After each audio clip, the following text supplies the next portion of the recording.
صدر علی وقار، معلمین با کردار اور گلشن علم کی لہکتی مہکتی بہار، السلام علیکم۔ آج میں اپنے دیے گئے موضوع کی مخالفت میں اپنا موقف بیان کروں گا، جس کی ترجمانی شفیع الدین نیر نے اپنے ان اشعار میں کی ہے۔ علم ایک لازوال دولت ہے، علم ایک بے مثال طاقت ہے، علم ہی سے خدا کو پہچانا، علم ہی سے برا بھلا جانا، علم ہی سب ہنر سکھاتا ہے، علم ہی آدمی بناتا ہے۔ صدر علی وقار، تعلیم انسان کا زیور ہے، انسان کے سر کا اصل تاج تعلیم ہے۔ ایک تعلیم یافتہ انسان ایک غیر تعلیم یافتہ انسان سے ہر لحاظ سے فوقیت کا حامل ہے۔ ایک پڑھے لکھے انسان کا رویہ اس کی تعلیم کے اثرات کا منہ بولتا ثبوت ہے کہ انسان تو پیدائشی طور پر حیوان ہوتا ہے۔ اسے ایک مہذب دنیا کا باشندہ بنانے کے لیے تعلیم جیسے مرحلے سے گزارنا ناگزیر ہوتا ہے۔ صدر علی وقار، تعلیم انسان کا نہ صرف ظاہر بلکہ باطن بھی بدل دیتی ہے۔ کہا جاتا ہے کہ انسان تو اپنی صحبت کے ذریعے پہچانا جاتا ہے۔ جس طرح کے لوگوں کے ساتھ اس کا اٹھنا بیٹھنا ہے، اس کو بھی اس طرح کا سمجھا جاتا ہے۔ معزز سامعین، ایک ڈاکو چور بدمعاش کا وقت پرہیزگاروں کے بجائے اپنے جیسے بدمعاشوں میں گزرے گا۔ معزز سامعین، تعلیم ایک چھوٹے درجے کے ذہن کو بڑے درجے کے ذہن کے ساتھ ہم آہنگ کرنے کا نام ہے۔ تعلیم کے ذریعے ایک طالب علم اساتذہ اکرام کی صحبت سے فیض حاصل کرتا ہے، عظیم مفکرین کے نظریات سے مستفید ہوتا ہے، انبیاء اکرام کی زندگیوں سے واقفیت حاصل کرتا ہے۔ اسی طرح جناب صدر، ایک انسان کے اندر عظیم انسان بننے کی بنیاد رکھی جاتی ہے۔ عظیم لوگوں کی پیروی بھی انسان کو عظیم بنا دیتی ہے۔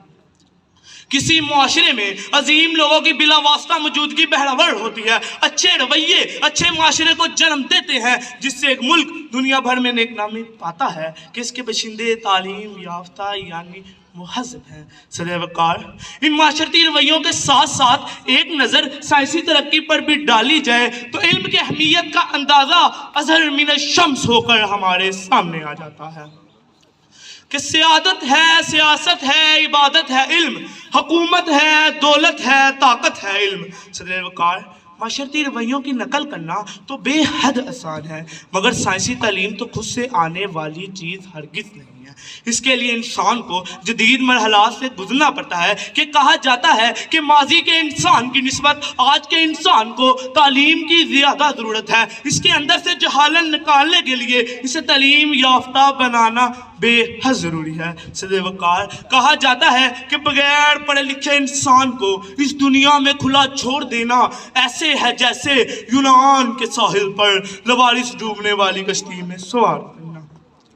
صدر وقار، میرے اس تقریر کے یہ لفظ اپنے دل میں نقش کر لیں کہ دین اسلام میں علم کی اہمیت کا اندازہ اس بات سے لگایا جا سکتا ہے کہ پہلی وحی کا آغاز اقرا سے ہوا۔ نبی اکرم صلی اللہ علیہ وآلہ وسلم کا فرمان ہے، العلم نور، علم نور ہے۔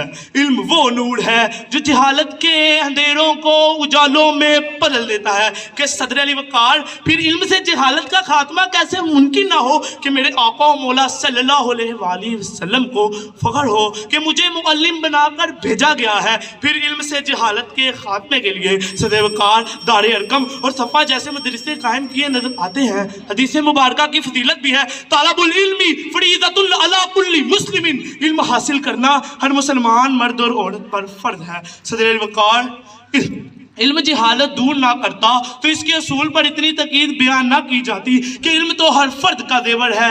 یہ علم ہی ہے کہ جس کی بدولت آدمیت کا سر فرشتوں کے سامنے ہمیشہ کے لیے سربلند کیا گیا۔ تو کسی شاعر نے خوب کہا ہے، جو پایا علم سے پایا بشر نے، جو پایا علم سے پایا بشر نے، فرشتوں نے بھی وہ پایا نہ پایا۔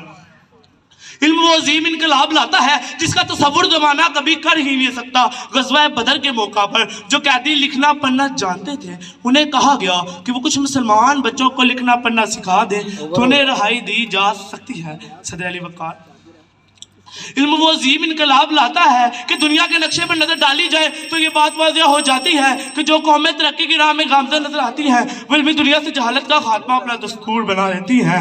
علم ایک نور ہے جو دلوں کو جلا دیتا ہے، نقشہ باطل کی طرح ہر جہل کو مٹا دیتا ہے، لذت عشق سے عالم کو شفا کر کے آدمی کو صحیح انسان بناتا ہے۔